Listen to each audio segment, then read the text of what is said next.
नमस्कार, sports scan के आज के संस्करण में आप सबका बहुत बहुत स्वागत है। खेल जगत की तमाम खबरों का लेखा जोखा लेकर मैं नवीन सक्सेना स्टूडियो में मौजूद हूं और आज इन सब खबरों पर अपनी पैनी नजर रखी है उत्तरा गणेशन ने। वरिष्ठ पत्रकार आज हमारे साथ हैं, चर्चा करेंगे हर खबर पर। उत्तरा, कार्यक्रम में आपका स्वागत है। धन्यवाद नवीन। नजर डाल लेते हैं अब तक की खास खबरों पर। आईपीएल क्रिकेट में अबू धाबी में इस समय रॉयल चैलेंजर्स बैंगलोर का मुकाबला कोलकाता नाइट राइडर्स से होगा। भारतीय क्रिकेट कंट्रोल बोर्ड दिसंबर में शुरू होने वाले ऑस्ट्रेलिया दौरे के लिए टीम की घोषणा जल्द कर सकता है। अगले साल होने वाले इंग्लैंड के दौरे के दौरान अहमदाबाद डे नाइट में टेस्ट मैच की मेजबानी करेगा और कोविड महामारी के कारण विश्व चैलेंज गोल्फ टूर्नामेंट रद्द हो चुका है।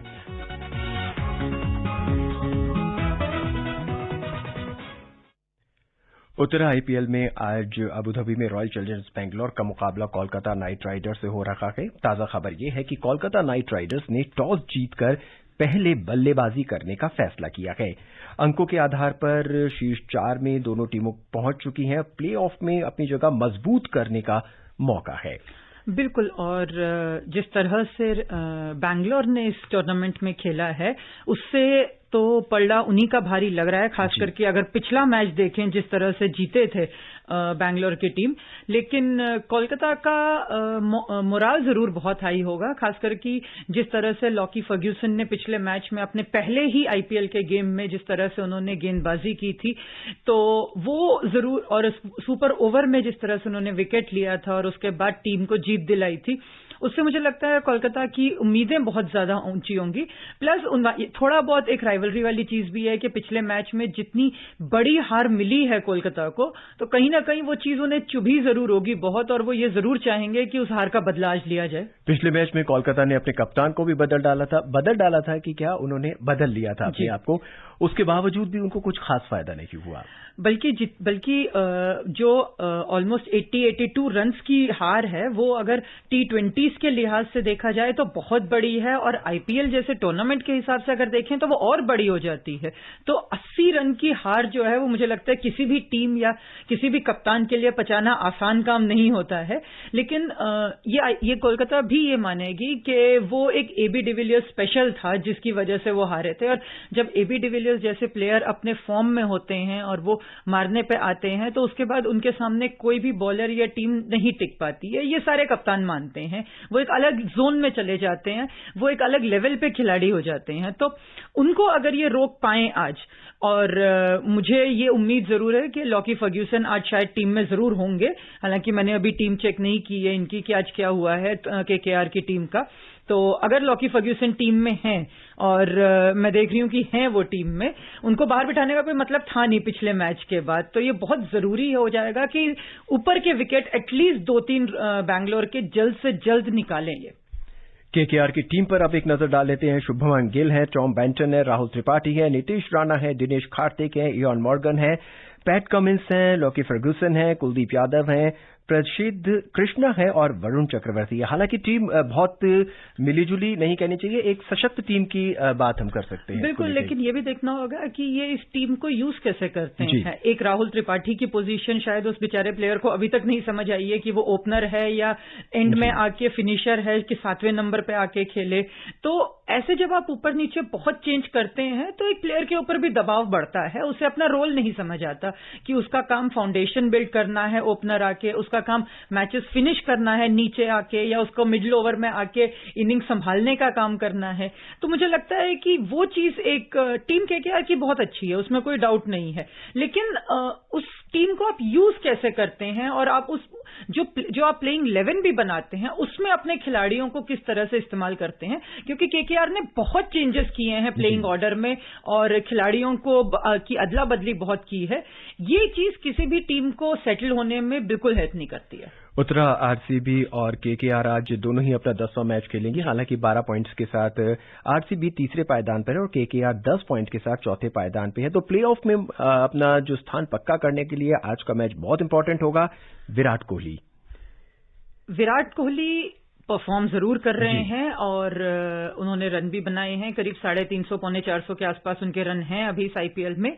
लेकिन हमें वो विराट नहीं देखने को मिला है अभी तक जिसकी शायद हम लोग उम्मीद करते हैं या जिसकी हम लोगों को आदत हो चुकी है देखने की। लगातार आरसीबी जीत रही है, लेकिन उसमें एक बहुत बड़ा रोल उनके बॉलर्स का रहा है, एबी डिविलियर्स का रहा है, नीचे क्रिस मॉरिस आते हैं जो ऑलराउंडर हैं, उनका रहा है। तो इन सब चीजों को देवदत्त पडिक्कल ने ऊपर बहुत अच्छा परफॉर्म किया है। मुझे लगता है कि इससे अच्छा एक यंगस्टर के लिए नहीं हो सकता था कि आप इंडिया कैप्टन के साथ लगातार मैचेस खेल रहे हैं, उनके साथ पार्टनरशिप्स बना रहे हैं, लेकिन जो उम्मीद विराट कोहली से पर्सनली की जाती है वो अभी तक हमको नहीं दिखी है। कहीं ना कहीं एक हल्की सी टेंटेटिवनेस हमको लग रही है उसमें। हालांकि पिछले 2 मैच में वो जरूर खुल के खेले हैं, उन्होंने रन भी बनाए हैं, लेकिन उस तरह से डोमिनेटिंग जो फॉर्म होता है वो अभी तक हमको नहीं दिख पाया है। उसके बावजूद अगर आरसीबी तीसरे नंबर पे है तो तारीफ करनी होगी बाकी खिलाड़ियों की और जिस तरह से टीम सिलेक्शंस हुए हैं उनकी। ऑन पेपर बात करें तो आरसीबी के जो शुरू के 4 खिलाड़ी हैं बहुत मजबूत नजर आते हैं। केकेआर को लगता है कि अगर आज मैच जीतना है तो कम से कम उन्हें 180 के आसपास का स्कोर बनाना होगा। मुझे लगता है अगर 180, मुझे लगता है अगर टोटल आप कितना भी बना लें, क्योंकि यहाँ पे हमने 200 भी चेज होते हुए देखा है, 200 220 भी चेज होते हुए देखा है, तो मुझे लगता है कि आरसीबी के पास ऐसे बैट्समैन हैं कि वो 180 190 200 चेज कर सकते हैं, रिगार्डलेस ऑफ द कंडीशंस कि पिच कैसी है, ग्राउंड कैसी है, कंडीशंस कैसी हैं, उन सबको छोड़ के भी उनके पास ऐसे खिलाड़ी हैं जो रन बना सकते हैं। केकेआर के लिए ऊपर के 3-4 विकेट निकालने बहुत जरूरी होंगे, क्योंकि अगर आरसीबी के वो ऊपर के 3 या 4 विकेट जल्दी निकाल देते हैं, पावर प्ले में 2 विकेट ले लेते हैं और पहले 10 ओवर में ऊपर के 4 विकेट निकाल लेते हैं कम रन्स पे, तो उससे अच्छा कुछ नहीं हो सकता है, क्योंकि उससे सामने वाले पे रन और विकेट दोनों का प्रेशर पड़ता है। अबू धाबी की पिच की बात करें तो पिच कहती है कि बल्लेबाजों को मदद मिल सकती है, स्लो विकेट होने के कारण स्पिनर्स को भी काफी मदद मिलेगी। बिल्कुल, और वहां से जो खबर आई है उससे ये समझ आता है कि शायद ये एक नई पिच है जिस पे गेम खेला जा रहा है, इस पे पहले मैचेस नहीं हुए हैं, तो क्योंकि वो नई पिच है तो आपको उसके वो किस तरह से परफॉर्म करेगी, वो स्लो तो नहीं हुई होगी उस तरह से, क्योंकि बिल्कुल नई पिच बनी है वहां पे, उसमें मैचेस हुए नहीं है, तो थोड़ा बहुत मूवमेंट की उम्मीद जरूर है और इसीलिए लॉकी फर्ग्यूसन का रोल और ज्यादा इंपॉर्टेंट हो जाता है। अब से कुछ ही देर में कोलकाता नाइट राइडर्स और आरसीबी के बीच मैच शुरू होने वाला है, लेकिन उससे पहले क्या स्टैटिस्टिक्स हैं उस पर एक नजर डाल लेते हैं। सुनते हैं एक रिपोर्ट। आज के मैच के स्ट्रेटजीज की अगर बात करें तो रॉयल चैलेंजर्स बैंगलोर मैच जीतती है तो नंबर 2 पर पहुंच जाएगी। पिछले मुकाबले में आरसीबी ने केकेआर को हराया था। आरसीबी अभी भी 9 में से 6 मैच जीतकर पॉइंट टेबल में दूसरे नंबर पर काबिज है, वहीं केकेआर 9 में से 5 मैच जीतकर चौथे स्थान पर बरकरार है। दोनों टीमें अपने अपने पिछले मुकाबले जीतकर आ रही हैं। दोनों ही टीमें सीजन में दूसरी बार आमने सामने हैं। पिछले मुकाबले में बेंगलुरु ने कोलकाता को 82 रन से हराया था। शारजाह में खेले गए मैच में आरसीबी ने 194 रन बनाए थे। इसके जवाब में केकेआर 119 रन ही बना सकी थी। आरसीबी के टॉप 4 बल्लेबाज शानदार फॉर्म में हैं। कप्तान विराट कोहली के नाम सबसे ज्यादा 347 रन दर्ज हैं। गेंदबाजी में युजवेंद्र चहल, क्रिस मॉरिस, इसरू ओडाना और वॉशिंगटन सुंदर कमाल की बॉलिंग कर रहे हैं। अब तक चहल ने टीम के लिए सबसे ज्यादा 13 विकेट लिए हैं। वहीं कोलकाता के लिए उसकी बल्लेबाजी बड़ी चिंताजनक है। केकेआर की टीम में शुभमन गिल और कप्तान इयोर मॉर्गन के अलावा कोई भी बल्लेबाज फॉर्म में नहीं है। गिल ने टीम के लिए 9 मैच में सबसे ज्यादा 311 और मॉर्गन ने 248 रन बनाए हैं। पूर्व कप्तान दिनेश कार्तिक और नीतीश राणा रन बनाने के लिए जूझ रहे हैं। टीम की गेंदबाजी भी कोई कमाल नहीं दिखा पा रही है। वरुण चक्रवर्ती और शिवम मावी ने सबसे ज्यादा 7 विकेट लिए हैं। Nikhil Kumar, sports cam. उत्तर इस मैदान की भी बात कर लेते हैं। इस मैदान पर कुल T20 के 13 मैच हुए। पहले बल्लेबाजी करने वाली टीम जो है 7 बार जीती है और गेंदबाजी करने वाली टीम जो है वो 6 बार जीती है। मुकाबला बराबर का है। बिल्कुल, और T20 वैसे भी ऐसा फॉर्मेट है जिसमें जब तक बहुत ज्यादा चीजें गड़बड़ ना हो तो पहले बल्लेबाजी या बाद में बल्लेबाजी का बहुत फर्क पड़ता नहीं, क्योंकि 3 घंटे में चीजें इतनी बदलती नहीं है। कंडीशंस 3 घंटे के अंदर कभी बहुत ज्यादा फर्क आता नहीं है उनमें, तो और स्टैटिस्टिक्स भी यही कह रहे हैं। तो उस लिहाज से मुझे लगता है कि पहले बल्लेबाजी करना सिर्फ साइकोलॉजिकली एक अच्छा फायदा होता है, क्योंकि आपके ऊपर प्रेशर नहीं होता है टारगेट चेज करने का। आप खुल के खेल सकते हैं और आप अपने बल्लेबाजों को पूरी फ्रीडम दे सकते हैं कि वो जितना मर्जी रन बनाए। तो आज का मैच दोनों ही टीमों के लिए ओपन है, कोई भी जीत सकता है। आने वाला वक्त बताएगा कि कौन किस करवट बैठता है। फिलहाल कल के मैच की बात, आईपीएल में कल किंग्स 11 पंजाब ने दिल्ली कैपिटल्स को 5 विकेट से हरा दिया और प्लेऑफ में अपनी दावेदारी जो मजबूत कर ली है। दिल्ली कैपिटल्स ने कल की हार समझ में नहीं आती है कि किस तरह से वो हार गए। हालांकि धवन ने सेंचुरी बनाई है, बहुत अच्छा खेले, उसके बाद भी दिल्ली कैपिटल्स जो है वो कैपिटलाइज नहीं कर पाई उस स्कोर को। देखिए, अगर हम स्कोरिंग की बात करें तो दिल्ली कैपिटल्स में धवन ने 106 नाबाद रन बनाए, वो आउट नहीं हुए बिल्कुल एंड तक। उसके बाद सेकंड हाईएस्ट जो थे वो टाइड 14 रन थे। और मुझे लगता है कि इसके अलावा कुछ और कहने की जरूरत नहीं बचती। ये आंकड़े अपने आप में इस चीज को क्लियर कर देते हैं कि दिल्ली कैपिटल्स का टोटल क्यों 164 से आगे नहीं बन पाया, क्योंकि किसी और ने कुछ किया ही नहीं। हालांकि जहां तक किंग्स 11 की बात है तो वो उस मैच को आखिरी ओवर तक लेके गए। हालांकि 19वें ओवर के आखिरी गेंद पे मैच खत्म हुआ था, लेकिन वो ऑलमोस्ट लास्ट ओवर तक चला गया था मैच। और ये थोड़ा सा किंग्स 11 को देखना होगा कि ये क्यों हो रहा है, क्योंकि ये पहली बार नहीं हुआ है। हालांकि ये 3 मैच लगातार जीते हैं, लेकिन लगातार हम ये देख रहे हैं कि बहुत कंफर्टेबल पोजीशन में होने के बाद अचानक आखिरी के 5-6 ओवर्स में किंग्स 11 स्ट्रगल कर रही होती है रन बनाने के लिए। ऐसा लगता है कि लास्ट के 5 ओवर में वो एक अलग मैच खेलना शुरू कर देते हैं।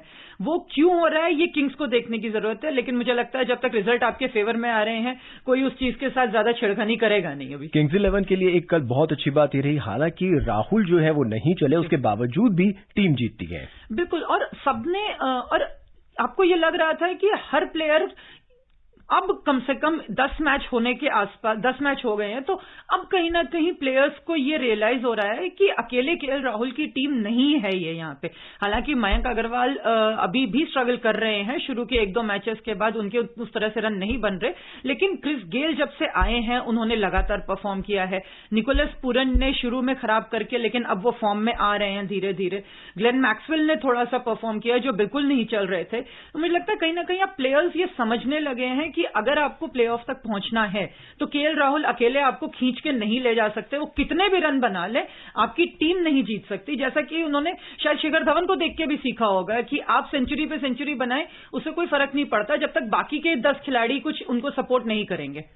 दिल्ली कैपिटल ने अब तक बहुत अच्छा परफॉर्म किया था और कल इस सीजन की जो सबसे कमजोर टीम मानी जा रही है उसके खिलाफ बहुत ही खराब प्रदर्शन किया।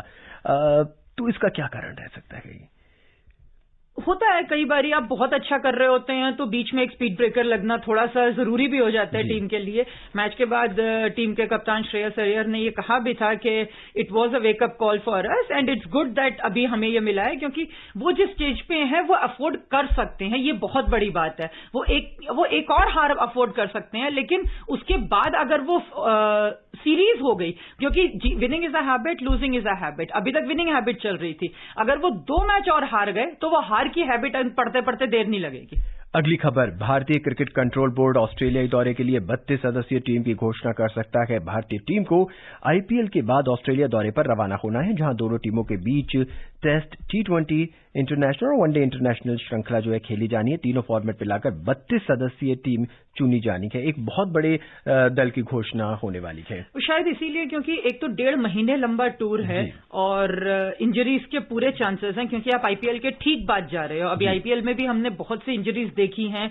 हमारे कुछ बड़े प्लेयर्स जैसे कि भुवनेश्वर कुमार बाहर हैं, अमित मिश्रा बाहर हैं, तो उनको भी रिकवर करना है। तो ये रिस्क ऑस्ट्रेलिया में नहीं लिया जा सकता, क्योंकि अगर वहां कुछ हो गया और आपको रिप्लेसमेंट चाहिए हुआ तो फिर वो बायो बबल और क्वारंटीन रूल्स और उन सब के चलते बहुत दिक्कत हो जाएगी एक नए प्लेयर को लाने में। बाहर से एक प्लेयर आएगा तो पहले वो क्वारंटीन में रहेगा 14 दिन या मिनिमम 10 दिन। उसके बाद बायो बबल का प्रॉब्लम है कि अंदर जो आया है वो बाहर नहीं जा सकता, जो बाहर है वो अंदर नहीं आ सकता। 4-4, 5-5 टेस्ट होंगे।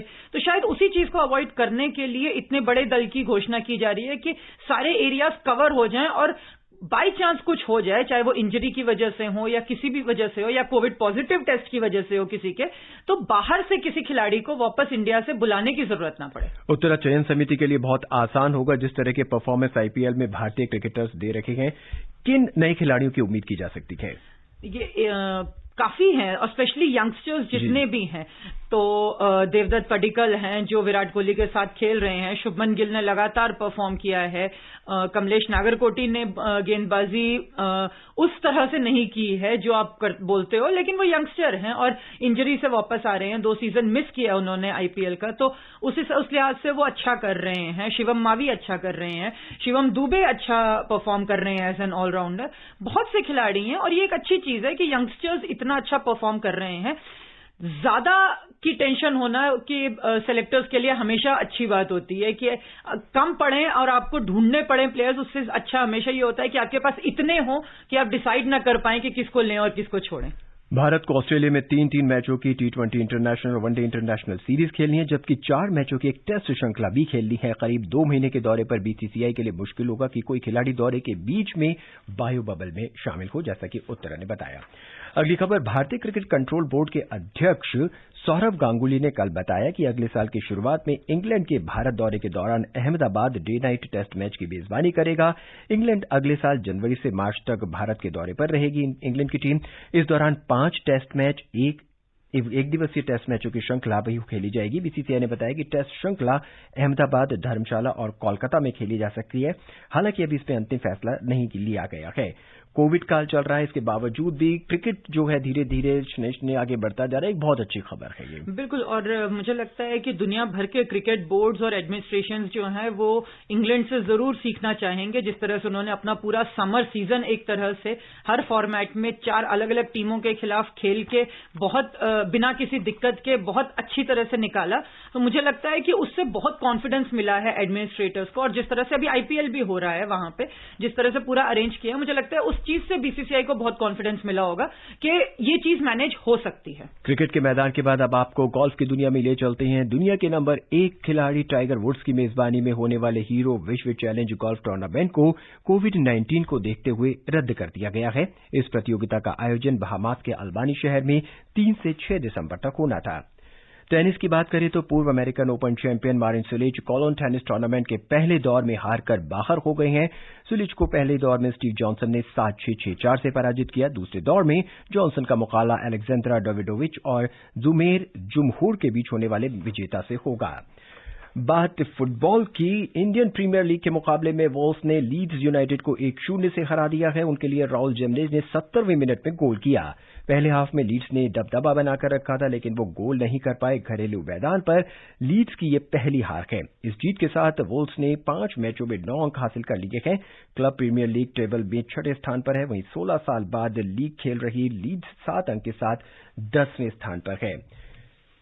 छत्तीसगढ़ को पहली बार खेल के विकास में 2 बड़ी उपलब्धियां हासिल हुई हैं। पहली बार रायपुर में आवासीय हॉकी अकादमी शुरू होने जा रही है। इसके अलावा बिलासपुर स्थित खेल प्रशिक्षण केंद्र को स्टेट सेंटर ऑफ एक्सीलेंस का दर्जा मिला है। इससे राज्य की खेल गतिविधियों को आगे बढ़ाने का मौका मिलेगा। छत्तीसगढ़ के मुख्यमंत्री ने इसके लिए खेल विकास प्राधिकरण का भी गठन किया है। उत्तरा, पहली बार छत्तीसगढ़ को 2 बड़ी खेल उपलब्धियां हासिल हुई हैं। एक तो हॉकी अकादमी वहां पे शुरू होने जा रही है और दूसरा जो है सेंट्रल स्टेट फॉर एक्सीलेंस का जो है दर्जा मिला है। एक खेल प्रशिक्षण केंद्र बहुत जरूरी है। दिल्ली, मुंबई, चेन्नई, बैंगलोर, कैलकाटा, अहमदाबाद जैसी शहरों से निकल के छोटे शहरों में जाना, क्योंकि वहां पे नेशनल टीम में भी अगर हम देखें तो टैलेंट जो आ रहा है नेशनल टीम्स में, चाहे वो क्रिकेट हो, फुटबॉल हो, हॉकी हो, वॉलीबॉल हो, बास्केटबॉल हो, बैडमिंटन हो, टेनिस हो, हर जगह टैलेंट आपको हर जगह से मिल रहा है। तो इंफ्रास्ट्रक्चर सिर्फ बड़े शहरों में क्यों सीमित रह जाए। छत्तीसगढ़ की बात करें, रायपुर की बात करें तो वहां से बहुत सारे हॉकी खिलाड़ी हमारी टीम में शामिल हुए हैं। बिल्कुल, और न सिर्फ छत्तीसगढ़ बल्कि वहां पे जो टर्फ लगेगा उससे सिर्फ स्टेट को फायदा नहीं होगा, उस पूरे एरिया को फायदा होगा, क्योंकि वो पूरा बेल्ट जो है, छोटा नागपुर बेल्ट जो है, वहां पे बहुत से हर स्पोर्ट में आते हैं। रग्बी की हमारी आधे से ज्यादा टीम वहीं से आती है, खास करके लड़कियों की। तो वहां पे फैसिलिटीज होना मेरे हिसाब से बहुत अच्छी बात है ये। और वक्त बिल्कुल इजाजत नहीं दे रहा, हम और खेल खबरों पर चर्चा करें। आज की इन तमाम खेल खबरों पर अपनी पैनी नजर के साथ हमारे साथी उत्तरा गणेशन उत्तरा कार्यक्रम में आने के लिए और चर्चा करने के लिए आपका बहुत बहुत स्वागत। चलते चलते नजर अब तक की खास खबरों पर। आईपीएल क्रिकेट में अबू धाबी में रॉयल चैलेंजर्स बैंगलोर का मुकाबला कोलकाता नाइट राइडर्स से हो रहा है। भारतीय क्रिकेट कंट्रोल बोर्ड दिसंबर में शुरू होने वाले ऑस्ट्रेलियाई दौरे के लिए टीम की घोषणा जल्द करेगा। अगले साल होने वाले इंग्लैंड के भारत दौरे के दौरान Ahmedabad day night test match की मेजबानी करेगा। और कोविड महामारी के कारण विश्व चैलेंज गोल्फ टूर्नामेंट रद्द हुआ। इजाजत दीजिए नवीन सक्सेना यानी मुझे, नमस्कार।